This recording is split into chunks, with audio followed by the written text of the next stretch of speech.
ഇറാന്റെ പുതിയ president Masoud പെസഷ്കിയാന്റെ ചൊവ്വാഴ്ച ടെഹ്റാനിൽ നടന്ന സ്ഥാനാരോഹണ ചടങ്ങിൽ റോഡ് ഗതാഗത ഹൈവേ മന്ത്രി നിതിൻ ഗഡ്കരി ഭാരതത്തെ പ്രതിനിധീകരിച്ച് പങ്കെടുത്തു. ഈ അവസരത്തിൽ പ്രസിഡന്റ് പെസഷ്കിയാന് പ്രധാനമന്ത്രി നരേന്ദ്രമോദിയിൽ നിന്നുള്ള ആശംസകൾ ഗഡ്കരി അറിയിച്ചതായി ഭാരതീയ വിദേശകാര്യ മന്ത്രാലയം അറിയിച്ചു.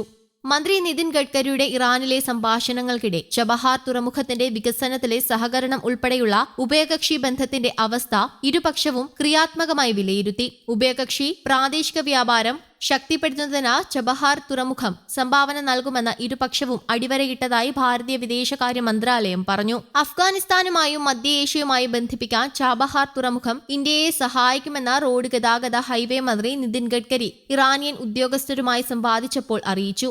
നിരവധി മധ്യേഷ്യൻ നേതാക്കളെ കൂടാതെ സത്യപ്രതിജ്ഞാ ചടങ്ങിൽ അഫ്ഗാനിസ്ഥാനിലെ താലിബാൻ ഭരണകൂടത്തിന്റെ പ്രധാനമന്ത്രിയുടെ രാഷ്ട്രീയ ഡെപ്യൂട്ടി അബ്ദുൾ കബീറും പങ്കെടുത്തു. മുൻ പ്രസിഡന്റ് ഇബ്രാഹിം റെയ്സിയും വിദേശകാര്യമന്ത്രി അമീർ അബ്ദുല്ലാഹിയാനും സഞ്ചരിച്ച ഹെലികോപ്റ്റർ മെയ് 20 രാജ്യത്തിന്റെ വിദൂര പടിഞ്ഞാറൻ ഭാഗത്ത് തകർന്നതിനെ തുടർന്നാണ് ഇറാനിൽ പുതിയ തിരഞ്ഞെടുപ്പ് വേണ്ടി വന്നത്. ജൂൺ 28, ജൂലൈ 5 തീയതികളിൽ നടന്ന തിരഞ്ഞെടുപ്പിൽ യാഥാസ്ഥിതിക സ്ഥാനാർത്ഥി സെയ്ദ് ജലീലിയെ പരാജയപ്പെടുത്തി പ്രസിഡന്റ് പെസഷ്കിയാൻ തിരഞ്ഞെടുക്കപ്പെട്ടു. സത്യപ്രതിജ്ഞയ്ക്ക് തൊട്ടു മുൻപായി പ്രസിഡന്റ് പെസഷ്കിയാൻ ടെഹ്റാനിൽ ഹമാസ് മേധാവി ഹനിയയുമായി കൂടിക്കാഴ്ച നടത്തിയത് വാർത്തകളിൽ ഇടം നേടിയിരുന്നു. അതേസമയം ഹമാസ് തലവൻ ഇസ്മയിൽ ഹനിയ ഇറാനിൽ വെച്ച് കൊല്ലപ്പെട്ടെന്ന റിപ്പോർട്ട്. മരണം സ്ഥിരീകരിച്ചുകൊണ്ടുള്ള പ്രസ്താവന ടെലിഗ്രാം അക്കൌണ്ടിലൂടെ ഹമാസ് പുറത്തുവിട്ടിട്ടുണ്ട്. മുതിർന്ന ഹമാസ് നേതാവ് കൊല്ലപ്പെട്ടുവെന്ന് ഇറാനിലെ ഇസ്ലാമിക് റവല്യൂഷണറി ഗാർഡും അറിയിച്ചിട്ടുണ്ട്. ഹനിയയുടെ ഒരു അംഗരക്ഷകനും കൊല്ലപ്പെട്ടിട്ടുണ്ടെന്നാണ് റിപ്പോർട്ടുകൾ. ടെഹ്റാനി ഹനിയയുടെ വാസസ്ഥലത്തിനു നേരെ ഉണ്ടായ ആക്രമണത്തിലാണ് അദ്ദേഹം കൊല്ലപ്പെട്ടതായി അറിയുന്നത്. ബുധനാഴ്ച രാവിലെയാണ് ഹനിയ താമസിച്ച വീടിനു നേരെ ആക്രമണം നടന്നത് എന്ന് ഇറാൻ ഇസ്ലാമിക് റവല്യൂഷണറി ഗാർഡ് പത്രക്കുറിപ്പിൽ അറിയിച്ചു. സംഭവത്തിൽ അന്വേഷണം ആരംഭിച്ചിട്ടുണ്ട്. ചൊവ്വാഴ്ചയായിരുന്നു ഇറാൻ പ്രസിഡന്റിന്റെ സത്യപ്രതിജ്ഞാ ചടങ്ങ്. കഴിഞ്ഞ ഏപ്രിലിൽ ഗാസ സിറ്റിക്ക് സമീപത്തെ അൽഷാത്തി അഭയാർത്ഥി ക്യാമ്പിൽ ഇസ്രായേൽ നടത്തിയ വ്യോമാക്രമണത്തിലാണ് ഹനിയയുടെ മക്കൾ കൊല്ലപ്പെട്ടത്. ഇവർ സഞ്ചരിച്ച കാറിന് നേരെയാണ് വ്യോമാക്രമണം നടന്നത്. പെരുന്നാൾ ആഘോഷത്തിന്റെ ഭാഗമായി ബന്ധുക്കളെ സന്ദർശിക്കാൻ പോകുമ്പോഴാണ് ആക്രമണം.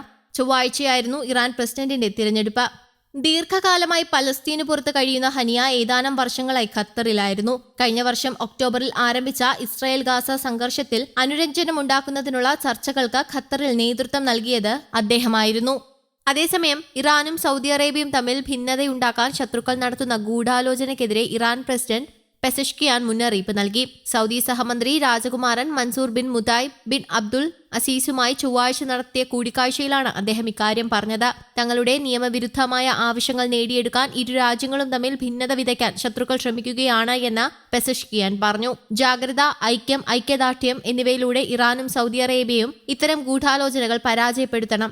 ഇറാൻ സൗദി ബന്ധം അയൽപ്പക്ക പരിഗണനകൾക്കും സാഹോദര്യം സൗഹാർദ്ദപരവുമായ വിനിമയങ്ങൾക്കു പുറമെ മതപരമായ ബന്ധങ്ങളും പൊതുതത്വങ്ങളുമായും ബന്ധപ്പെട്ടിരിക്കുന്നുവെന്നും ഇറാൻ പ്രസിഡന്റ് പറഞ്ഞു. News desk, Kerala Kaumudi.